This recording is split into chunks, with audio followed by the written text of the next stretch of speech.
अब हम करेंगे क्वेश्चन नंबर 5। क्या दे रखा है question, if P E is equal to 0.05 what is the probability of not E. देखो जो क्वेश्चन नंबर पहला है ना इसी एक्सरसाइज का फिल इन द ब्लैंक्स, उसका पहला ही पार्ट जो है वो हमारा क्या कहता है, P E is plus P not E is equal to 1।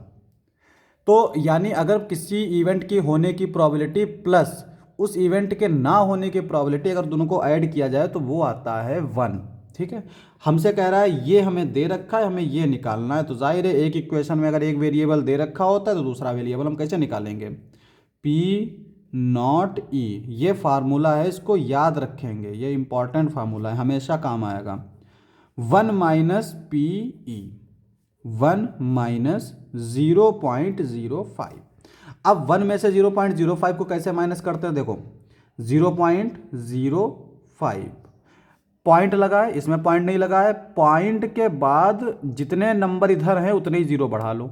ठीक है, पॉइंट के बाद जीरो की कोई वैल्यू होती नहीं है, पॉइंट के बाद सिर्फ जीरो की वैल्यू नहीं होती। मैं ये भी चीज़ क्लियर कर देता हूँ, जिनको आता है उनकी बात अलग है, जिनको नहीं आता है वो देख लें।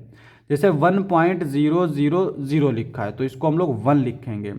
1.010 लिखा है तो इसको हम 1.01 लिख सकते हैं। 1.001 लिखा है तो ये 1.001 ही रहेगा। 1.100 लिखा है तो ये 1.1 आएगा।